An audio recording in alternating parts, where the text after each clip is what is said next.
Friends, Ananya ক্রিয়েশনে তোমাদের সবাইকে স্বাগত। আশা করি তোমরা সবাই খুব ভালো আছো, আমিও ভালো আছি। আজকে যেহেতু বৃষ্টি হয়নি, ওই জন্য আজকে আমি চলে এসেছি আবার ঠাকুর দেখতে তোমাদের দাদার সাথে। এই যে, তো চলো সবটাই তোমাদের সাথে শেয়ার করব। আজকে আমি চলে এসেছি বাগবাজার সার্বজনীন দুর্গা উৎসব দেখতে। তো চলো দেখতে থাকো আমার ব্লগটা। ভালো লাগলে অবশ্যই লাইক, কমেন্ট, শেয়ার আর সাবস্ক্রাইব করে দিও। এই যে দেখো ঢোকার গেট, এখানে লাইটিং করেছে।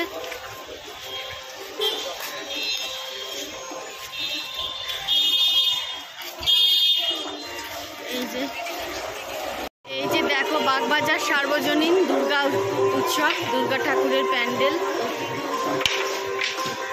এখন আমরা আস্তে আস্তে প্যান্ডেলের দিকে যাচ্ছি।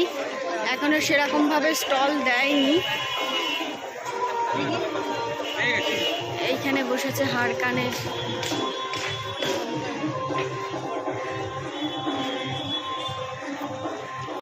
তোমাদের দাদা এখানে চা নিতে চলে গেছে, চা খাবে বলে।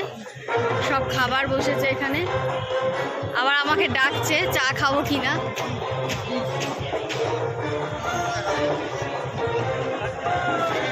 এইগুলো সব আস্তে আস্তে স্টল বসবে।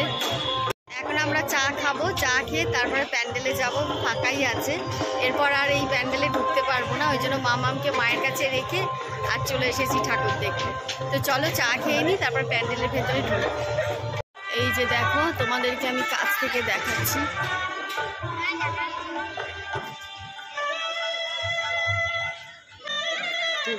ভেতরে মেলা বসবে, ওখানে নাগরদোলনা, ওখানে বাচ্চাদের কত রকম দোলনা, খাবারের স্টল, এগুলো সব হবে।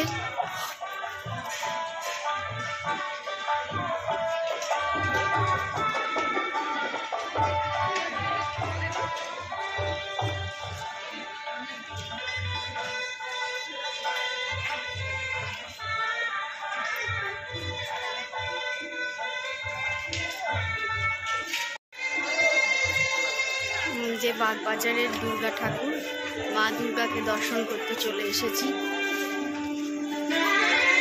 জাস্ট তোমরা ঝাড়বাতিটা দেখো।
দেখা হয়ে গেছে, এই প্যান্ডেল থেকে জাস্ট বেরোলাম, বাইরে দাঁড়িয়ে আছি, দূর থেকে দেখাচ্ছি তোমাদেরকে।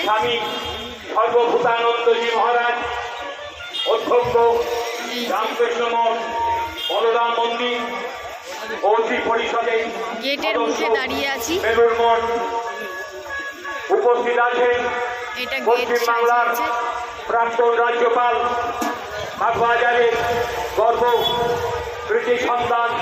কেমন লাগলো ঠাকুর, বাগবাজার সার্বজনীন দুর্গা ঠাকুর তোমাদের কেমন লাগলো অবশ্যই আমাকে জানিও কমেন্ট করে। আর আমার ব্লগটা যদি তোমাদের ভালো লাগে তাহলে অবশ্যই লাইক, কমেন্ট, শেয়ার আর সাবস্ক্রাইব করে দিও। পুজো সবাই ভালো কাটিও, ভালো থেকো, সুস্থ থেকো, টাটা, বাই বাই।